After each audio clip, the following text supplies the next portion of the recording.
Halo semuanya, balik lagi di podcast kita, Ganjar Pro Presiden 2024. Hari ini kita kedatangan narasumber, Pak Eka Santosa. Halo Pak Eka. Ya, halo. Pak, gimana kabarnya hari ini Pak? Alhamdulillah baik. Alhamdulillah baik Ya, Pak, kayaknya hari ini lagi semangat banget nih. ya saya kira tidak ada hari tanpa Semangat gerakan ya. dan semangat terus ya. Pak Eka Ya, ngomong-ngomong ya. katanya hari ini tuh ada opening posko ya Pak, opening posko pemenangan gerakan rakyat Ganjar Mahfud, bener tuh Pak? Ya, saya kira iya. Ini sudah saatnya kita melakukan sebuah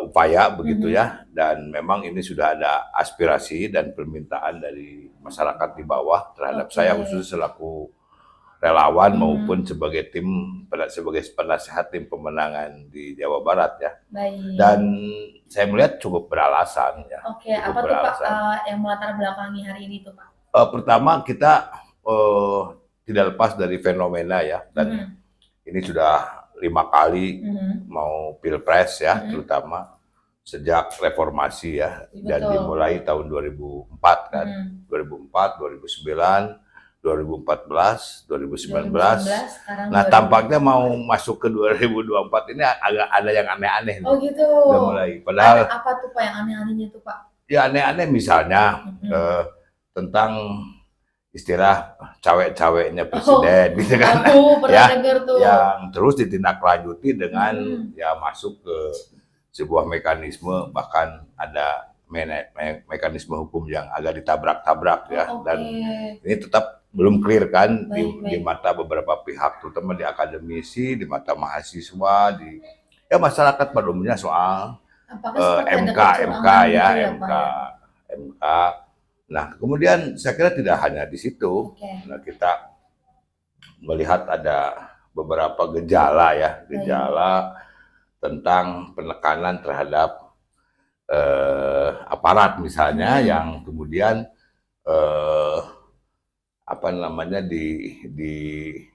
diimplementasikan oleh bawahannya sebagai sebuah perintah ya. Dan kita melihat contoh, bahkan saya lihat Bapak Muldoko sebagai KSP juga komentari ya, dan memberikan klarifikasi, misalnya contoh tentang deklarasi Satpol PP di Kabupaten Garut yang kemarin baru saja kita dua terkejut. Ya memang itu bukan PNS dalam pengertian definitif ya, tetapi itu kan perangkat aparat. Betul. Siapa yang menyangkal kalau Satpol PP bukan aparat ya, dan di mata masyarakat aparat. Nah, ini kan satu pembenaran ya, bahwa ada satu semacam di bawah tangan begitu, tetapi akhirnya nampak juga begitu. Betul, kan? Seperti kecurangan ya Pak ya? Ya bukan kecurangan, ya kecurangan, bagian dari kecurangan artinya ada yang tidak fair. Betul, betul. Kemudian penyelenggara juga ya, ya kita lihat sih mulai ngerubah-rubah jadwal, lalu kemudian ada proses lanjutan dari MK yang tidak diselesaikan juga kan di PKPU-nya ya. Ya saya kan ngerti ya, dulu pengawas KPU loh. Saya pernah jadi pimpinan Komisi 2, bagaimana undang-undang dijabarkan oleh KPU dan bagaimana KPU membuat aturan-aturan yang seharusnya mana yang harus dikoordinasikan dengan DPR kan. Kalau ini kan main tabrak. Nah, ini juga bagian dari termasuk di tingkat masyarakat ada mungkin bukan pelanggaran, tapi ada suatu sistematis yang sepertinya bahwa calon ini dua gitu. Kan ada sosialisasi untuk masyarakat alasannya. Betul. Pilpres, tapi yang ditampilkan hanya nomor 1 dan nomor 2, jadi seolah bahwa calon itu hanya 2. Gitu. Oh iya dong. Kan itu kan sekali itu Pak. Kan itu ada di media ya, ada di mana-mana dan ada protes juga. Nah, artinya kita khawatir ini keterusan begitu, dan mudah-mudahan tidak, belum hal-hal yang lain yang bersifat kriminal ya, walaupun sudah jelas ada penyelesaian secara hukum walaupun itu internal, misalnya kasus Boyolali. Ya, ini kan kok kalau hanya soal bising-bising, ya pertama domainnya polisi begitu. Lalu apa ya sih menertibkan kebisingan mesti harus dipukul lalu dibawa ke satu tempat Dipukulin ya di sana. dipukulin dan berakibat yang fatal kan, dan itu Betul, bisa betul. cacat seumur hidup. Oh ya, Jadi itu ya, baru ya banget contoh-contoh beritanya itu, seperti Pak. itu ya kita lihat dan kita akan monitor. Tetapi ini sangat mengganggu begitu Betul, itu ya, jadi citra sangat buat kita juga sangat tuh. mengganggu sehingga kita bisa berasumsi bahwa ini ada apa sih? Betul. Ya, apakah ini penjabaran dari cawe-cawe tadi Iya, begitu setuju. kan? Lalu kemudian apakah ini juga bagian dari sesuatu yang akan dikembalikan dengan satu pressure, Oke. satu tindakan represif misalnya. Ini kan berbahaya dan Setuju. ini suatu pewarisan yang tidak harus dilanjutkan gitu kan, dan itu Betul. nah, oleh karena itu saya kira saya sudah saatnya ya merespon apa yang menjadi Suara permintaan dari masyarakat betul. tadi ya, sehingga masyarakat perlu mengorganisir diri secara legal begitu, makanya membentuk posko-posko perjuangan Oh, oke. namanya. Posko-posko perjuangan Posko relawan ya, Pak ya. perjuangan rakyat Rakyat memenangkan Ganjar Mahfud. untuk memenangkan Ganjar Mahfud. Baik. Dan saya kira cukup beralasan Oke. ya, karena memang dipaksa ya dan dirangsang sendiri oleh pihak tertentu untuk masyarakat akhirnya bergerak gitu dan menghimpun diri. Oke. Ya. Nanti kegiatannya akan ada seperti apa aja tuh, Pak, contohnya? Saya bilang tetap kita dalam koridor normatif. Kalau katakan relawan yang saya pimpin DGP 8 memfasilitasi, sebab kita kan juga sebagai relawan tidak sembarangan membuat kan. Betul. Ada Kementerian Hukumnya, Betul. lalu kami pun lapor ke Kesbangpol di Provinsi Jawa Barat yang memfasilitasi daripada rakyat liar dan bertindak sendiri-sendiri seperti di Boyolali kan. Lebih baik kita organisir ya, dan silakan saya bilang, dan itu hak kan. Di dalam pemilu pileg maupun pilpres ini diatur oleh undang-undang, dan dalam undang-undang ini kan kedudukan warga bangsa sama ya, dan ada posisinya di mana, ini aparat di mana, ABRI di mana, Polri di mana, lalu PNS di mana, dan rakyat di mana gitu kan, sudah jelas aturannya. Nah, siapa yang melanggar ya harus ditindaklanjuti. Ya artinya harus ada sanksi kan. Betul. Karena itu ada aturan. Nah, demokrasi ini kan bukan berarti bebas. Betul, dan semau-maunya, tetapi tetap dalam koridor aturan. Betul. Dan itu harus dihormati kita bersama. Pak, Eka ngomong-ngomong tadi kan Pak sempat viral nih masalah yang relawan kita juga kan di Boyolali hanya karena knalpot bising terus akhirnya dieksekusi, dipukuli. Itu tanggapan PK gimana tuh Pak? Ya prihatin lah, dan saya yakin ya, saya juga mencintai TNI kok. Betul. Ya, dan apalagi sebagai orang Jawa Barat gitu ya, bagian dari Siliwangi. Siliwangi juga kan bukan hanya lambang korup tentara. Betul. Tetapi juga roh daripada perjuangan rakyat, dan bagian dari itu rakyat Jawa Barat. Betul. Ya kita prihatin dan tidak boleh terjadi lagi ya. Okay.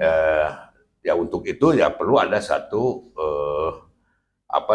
satu tindakan yang sesuai dengan aturan, dan saya kira ya kan kita juga punya orang yang tidak tanggung dalam hal melihat satu masalah seperti Wakil Ketua TPN kita kan Pak Andika ya, Jenderal bintang 4 dan dia mantan Panglima ya, pasti mengerti lah, dan silakan itu diselesaikan.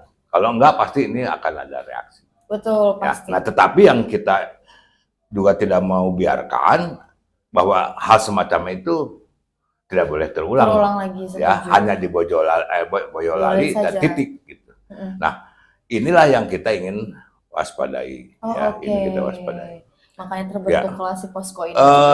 Kita tidak mau mengambil risiko lebih jauh ya.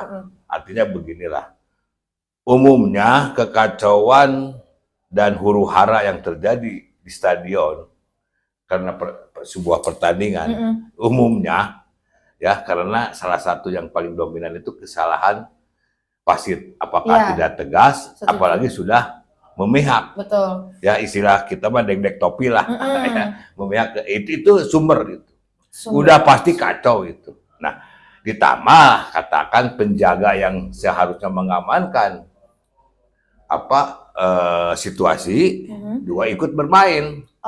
Memihak semuanya. Ikut bermain dan memihak ke pihak tertentu. Wah ini pasti mau tidak mau akan. Apakah? Nah kita juga tanya apakah itu yang dihendaki. Setuju Pak. Ya saya kira semua juga tidak menghendaki ada kekacauan ya. Betul. Ingin kita ini bahwa pemilu dilaksanakan secara gembira ya, dengan sukacita, sportif ya. Kita udah mau gimana lagi sih gitu kan. Nah itu ya dasarnya. Oleh karena itu saya kira masyarakat perlu dibangun keberaniannya, perlu dibangun kekuatannya. Makanya dibentuklah ya. Posko ini. Dan ya kita kan ingat ya juga di waktu kita ada lakukan perubahan dari masa Orde Baru ke reformasi. Itu kan tumbuh posko begitu yang namanya posko perjuangan ya. Ya ini juga sama saya kira, intinya sama bahwa rakyat sudah mau bergerak. Ya oleh karena itu kami mencoba untuk merespon. Lalu saya katakan sama teman-teman di bawah jangan bermain sama kita juga bertindak sewenang-wenang, tapi mari kita membuat kekuatan lawan yang dengan strategi ya konstitusional. Kan berhak dong rakyat menghimpun diri lalu mau menyampaikan misalnya sesuatu aspirasi dengan mekanisme yang ada. Oleh karena itu ini bukan gerakan partai kan, tapi murni masyarakat. Rakyat, ya, Pak, ya. Oleh karena itu ya kami mencanangkan satu program yang namanya Posko Gerakan Perjuangan Rakyat untuk memenangkan Ganjar Mahfud. Siap Pak. Nextnya bakal ada buka di mana lagi nih Pak ngomong-ngomong? Yang sudah kita dan sudah siap dan memang udah sangat meminta itu di wilayah Priangan terutama ya dan Kota Bandung Raya. Lalu Priangan kita sudah ada agendanya, tanggal-tanggalnya ya dan yang terlibatnya dan lalu akan ditumbuhkan di mana saja dan ini murni.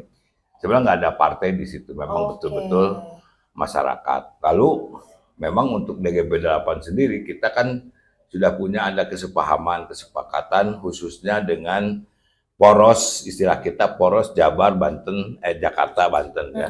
Dan ini saya koordinasikan dengan DPP ya nggak apa-apa kalau memang itu satu kemauan masyarakat daripada dia bertindak sendiri-sendiri tidak karuan. Iya betul. Ya kita salurkanlah bahwa aspirasi pengaduan atau kita melihat sesuatu ya kayak sekarang lah orang nyobek-nyobek. Baliho itu kan udah tindakan yang ya tidak sesuai dengan kepribadian kita. Betul, kan, ya. setuju sekali Pak. Tidak gentle lah. Betul. Lalu kemudian juga kalau memang itu dianggap melanggar ya bukan tindakannya kayak begitu dong. Betul, ya silakan tertibkan. Lalu setuju. Saya sarankan di mana yang benar jangan dirusak ya Pak. Dirusak terus besoknya diganti. Alasan ini tidak sesuai dengan ketentuan Perda dihabisin. Lalu karena tahun baru besok tanggal 1 udah diganti gambar tertentu. Sama aja ya Pak ya. Rakyat kita kan nggak bodoh lah. Iya betul, ya. Itu mah ada unsur kedengkian gitu. Bukan kedengkian, ya kecurangan kategorinya ya. Setuju banget Pak.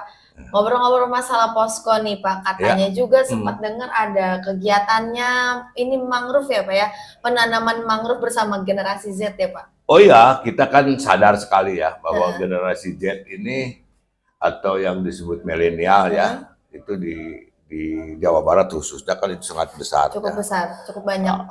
Besar, bahkan mendekati 60% dari pemilih ya di usia 17 sampai ke 40 tahun. Nah, lalu terutama untuk teman-teman yang umur 24, 20 ke bawah yang masih muda. Ya jangan hanya menjadi komunitas TikTok. Gadget aja. Komunitas handphone miring ya, tapi juga ada hal yang memang bisa menjadi sebuah komitmen jangka panjang. Ya, oleh karena itu ya saya tanya terutama di selatan karena bekas kemarin rakyat masyarakat banyak yang datang ke pantai, Pak, pantai kita bersih-bersih, kotor. Ya udah, ayo.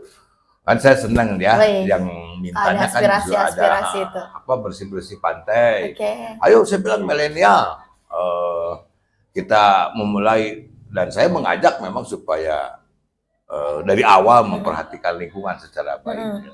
Terus kedua saya bilang ini kan abrasi ya, lalu pantai ini, ayo kita tanamin mangrove. Ya mau, akhirnya dibuatlah satu gerakan milenial pendukung Ganjar Mahfud untuk membersihkan pantai dan menanam mangrove. Wow. Ya. Insya Allah. Itu bakal baru dilakuin ya Pak ya? Iya.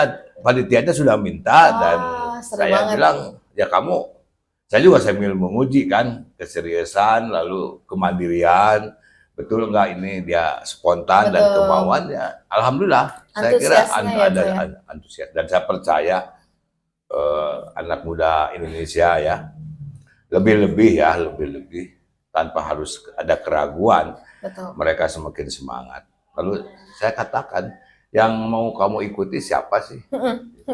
Lalu negeri ini kan ada proses menjadi sebuah negara merdeka. Betul. Ya contohlah muaranya ada di proklamator, itu Bung Karno dan Bung Hatta. Dan tadi pagi saya sangat senang sekali membaca begitu handphone begitu ada media sosial bahwa keluarga proklamator semua mendukung Ganjar. Dan pasangan Pak Mahfud.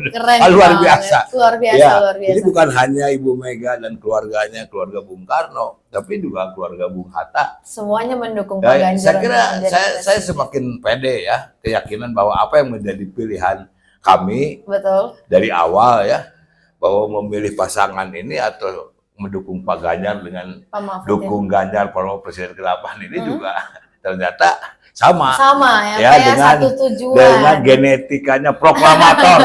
Bayangkan. Berarti kita nggak salah pilih dong ya Pak ya, nggak salah pilih proklamator. Ya oleh karena itu tidak boleh salah pilih juga kan. Betul, anak muda juga jangan jadi salah pilih nih. Baik Pak Eka, aku terima kasih banyak nih Pak untuk materi hari ini. Next kalau udah pulang dari nanam mangrove kita ngobrol-ngobrol lagi ya Pak Eka ya. Insya Allah tanggal 14 kita akan ada tadi launching untuk bukan launching peresmian posko khususnya di Priangan. Tanggal 15-nya mungkin kita akan langsung action penanaman mangrove itu dengan milenial dan saya akan tantang. Asik banget. Ya.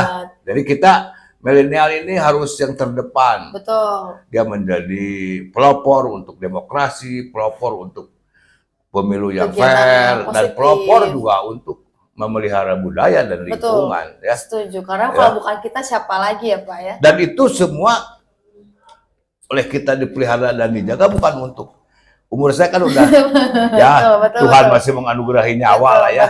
Mudah-mudahan kesehatan.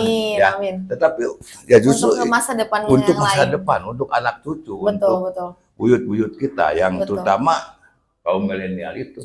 Oleh karena itu harus dari awal ya bahwa komitmennya pelihara budaya, pelihara lingkungan, dan berkomitmen kepada ideologi negara. Dan ikuti Pak Ganjar Mahfud. Pak Ganjar yang dipilih oleh keluarga proklamator. Sang proklamator aja pilih keluarga. Siap Bapak. Aku terima kasih banyak Pak Eka. Sampai ketemu lagi. Dadah. Dadah. Merdeka. Merdeka. Ya. Sip. Salam 3 jari. Salam 3 jari.